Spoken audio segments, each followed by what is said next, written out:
आप अपने गले में रुद्राक्ष पहनते हो? हाथ उठाओ जरा, कितने लोगों ने पहने हैं? रखो रखो, पहनना चाहिए। क्यों? किसी पुराण में किसी देवता ने वचन नहीं दिया, किसी देवता ने किसी पुराण में वचन नहीं दिया। केवल एक पुराण है, शिव महापुराण, जिसमें शंकर भगवान पार्वती को वचन दे रहे हैं।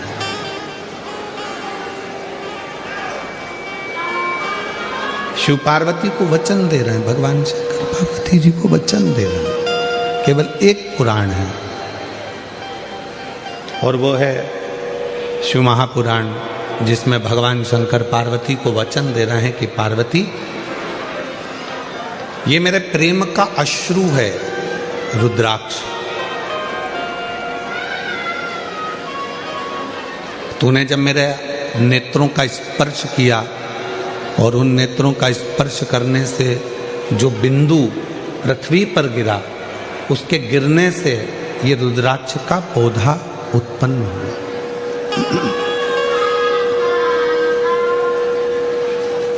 रुद्राक्ष का पौधा उत्पन्न हुआ, ये मेरे प्रेम का प्रतीक है।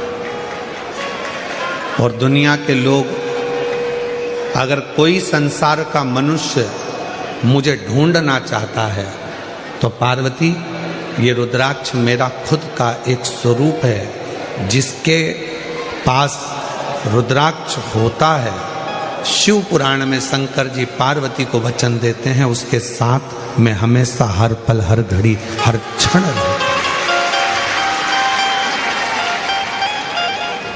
ऐसा कोई पल नहीं जाता, ऐसा कोई क्षण नहीं जाता, ऐसी कोई घड़ी नहीं जाती जिस समय पर मैं उससे दूर हो जाऊं। मैं उसके साथ रहूं, उसके हर पल, हर घड़ी, हर क्षण उसके साथ।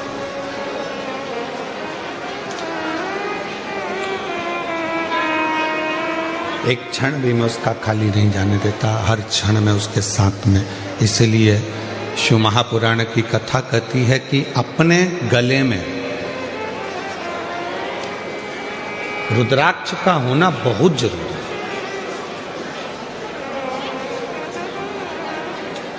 जितने ब्लड प्रेशर वाले होते हैं, जितने शुगर वाले होते हैं, काशी में IIT ने इस पर शोध किया है।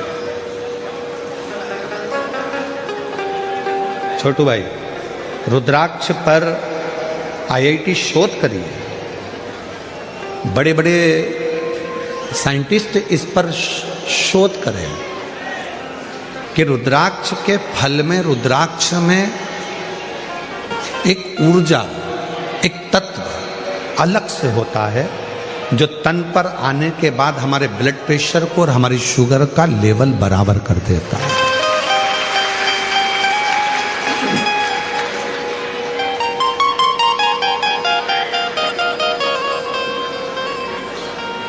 वो हमारे शुगर के लेवल को बराबर कर देता है, बराबर।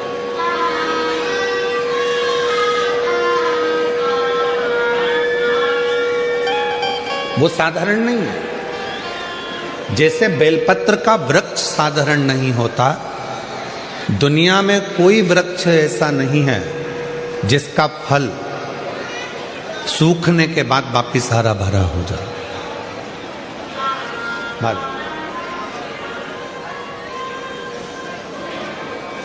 दुनिया में केवल एक बेलपत्री का वृक्ष ऐसा है जिसका बेल का फल बेल के पेड़ में लगा लगा यदि सूख भी जाता है तो सूखने के बाद बेल वृक्ष उसको वापिस ताजा कर देता है, हरा कर देता है और वापिस वो भर जाता है। केवल एक बेल का पेड़, बेल वृक्ष केवल ऐसा है जिसका फल पुनः वापिस ताजा हो जाए। अगर किसी ने फल को नहीं तोड़ा, वो फल लगा हुआ और उस फल को, लगे हुए फल को कोई नहीं तोड़ रहा है, तो वो फल लगा लगा लगा लगा लगा लगा वापिस ताजा हो जाएगा, वापिस निर्मल हो जाएगा।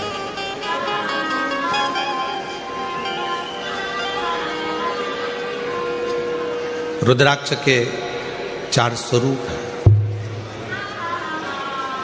सफेद, लाल, पीला और श्याम।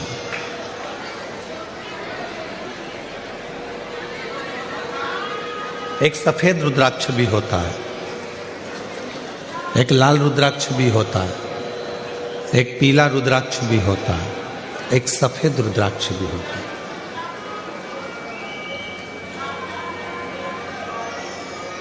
बाबा जी, एक कमल रुद्राक्ष भी होता है, एक शालिग्राम रुद्राक्ष भी होता है।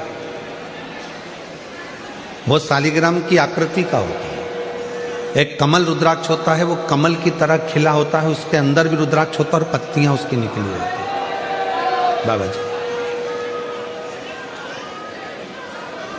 और जितने रुद्राक्ष होते हैं, एक मुखी से लेकर 14 मुखी तक शिव पुराण में वर्णन है, और एक मुखी से 21 मुखी तक स्कंद पुराण में वर्णन है। स्कंद पुराण में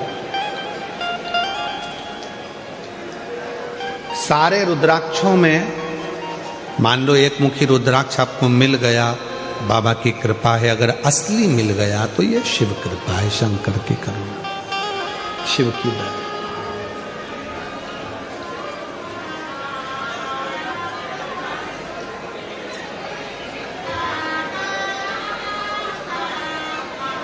पर संपूर्ण रोग, संपूर्ण दुख, संपूर्ण तकलीफ, संपूर्ण बीमारी, संपूर्ण कष्ट, संपूर्ण समस्या का हल करने के लिए 2 रुद्राक्षों का महत्व का है।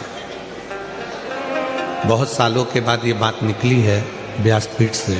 हो सकता है आप लोगों के भाग्य होंगे, सूरतवासियों के, तो ये कथा नहीं।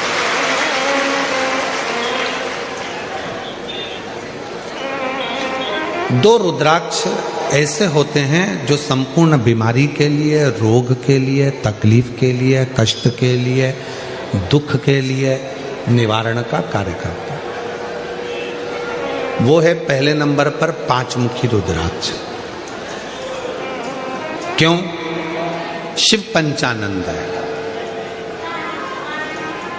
भगवान शंकर का एक मुख अघोर मुख है। अघोर मुख, अघोर मुख का मतलब है कि उनको क्रोध नहीं आता। अघोर मुख का मतलब है कि वो शांत स्वरूप है, कर्पूर घोरम। जैसे आरती होने के बाद में कर्पूर गौरम जब हम गाते हैं और उसमें कपूर को अग्नि में डालते हैं, कपूर को अग्नि में दिया जाता है। आपको सबको कथा में हमने पहले भी वर्णन किया कि कपूर किसका प्रतीक है। जो आरती के बाद में कपूर लगाया जाता है वो किसका प्रतीक है? यदि आपने पूर्व में शिव पुराणों को सुना होगा तो उसमें हमने वर्णन किया है। पूर्व में अश्वमेध यज्ञ होते थे। अश्वमेध यज्ञ का जो अश्व होता था वो पूरा दिग्विजय करने जाता था। फिर वो अश्व आता था और उस अश्व को अग्नि की साक्षी में दिया जाता था। अब आज का व्यक्ति तो इतने सारे अश्वमेध यज्ञ नहीं कर सकता। आज के व्यक्ति के पास टाइम भी नहीं है, तो वो यज्ञ भी बड़ी मुश्किल से कर पाता है, हवन में भी बड़ी मुश्किल से बैठ पाता है। अश्वमेध यज्ञ का पुण्य कैसे प्राप्त हो? तो भगवान राम जी ने अपने गुरु विश्वामित्र जी से ये पूछा था कि हमें, वशिष्ठ बाबा से पूछा था कि हमें अश्वमेध यज्ञ का फल रोज प्राप्त हो। हम अश्वमेध यज्ञ तो एक ही बार करें, पर उसका फल रोज प्राप्त हो, उसके लिए क्या करना चाहिए? तो वशिष्ठ बाबा ने, विश्वामित्र जी ने उस अश्वमेध यज्ञ के अश्व को कपूर बना दिया और उस यज्ञ कुंड में छोड़ा। तो कहा वशिष्ठ बाबा ने और विश्वामित्र जी ने, जब संसार का मनुष्य अपने घर में नित्य आरती करता है, विशेष आरती में जब कपूर की आरती करेगा तो उसको अश्वमेध यज्ञ का फल उसी क्षण प्राप्त होगा। अश्वमेध यज्ञ का फल प्राप्त करने के लिए हम रोज आरती के बाद थोड़ा सा कपूर लगा देते हैं और हम बड़े प्रेम से गाते हैं कर्पूर गौरम करुणा, वैश्विक यज्ञ का फल।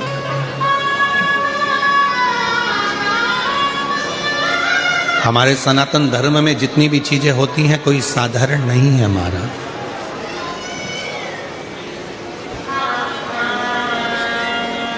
हमारे सनातन धर्म में जितनी भी चीजें हैं, हाथ में अगर हम मोली बांध रहे हैं, लाल लच्छा बांध रहे हैं, नाड़ा बांध रहे हैं, वो लाल पीला धागा बांध रहे हैं, क्यों बांधते हैं? किस लिए बांधा जाता है? उसको बांधने का केवल एक कारण होता है कि हम किसी दूसरे के बंधन में ना पड़ जाए, तो वो बंधन बांधा जाता है।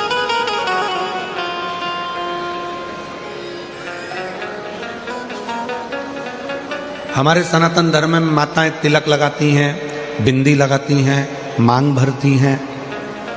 ब्रह्मांड के मध्य बिंदु में एक सूर्य रेखा होती है, सूर्य रेखा।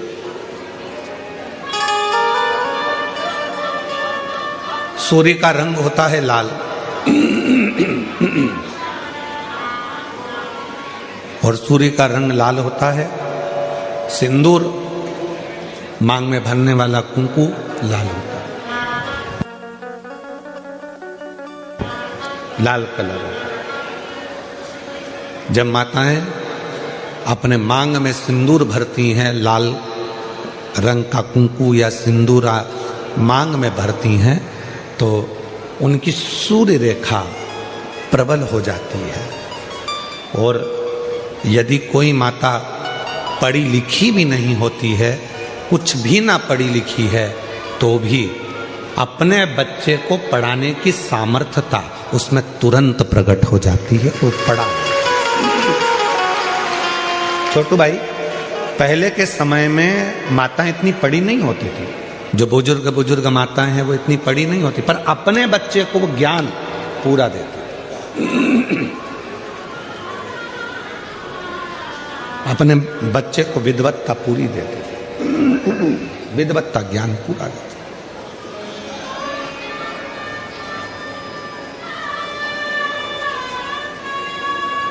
जितने भी सनातन धर्म के ये कार्य हैं, हाथ में मौली बांधना, मस्तक पर तिलक लगाना, मांग भर लेना, मंगल सूत्र धारण कर लेना,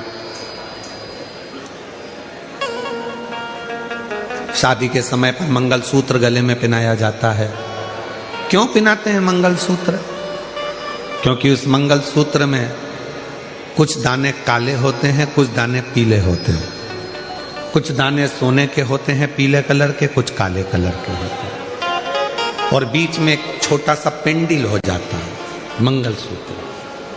वो मंगल सूत्र शादी के मंडप में लड़का लड़की को इसलिए पहनाता है कि इस मंगल सूत्र को तुम देख लो, जैसा यह मंगल सूत्र है वैसा ही हमारा जीवन रहेगा। कुछ दिन काले रहेंगे तो कुछ दिन पीले रहेंगे, कुछ दिन सुख के रहेंगे तो कुछ दिन दुख के रहेंगे। पर चिंता मत करना, ये सुख और दुख के दिनों में जब हम पूर्ण तरह से निकल जाएंगे, तब आखिरी में एक पेंडिल आता है। उसी तरह फिर हमारी जिंदगी में एक आनंद का दिन जरूर आएगा। चिंता मत, वो दिन जरूर आएगा। वो दिन अपनी जिंदगी में खुशी का दिन जरूर आएगा, सुख का दिन जरूर आएगा।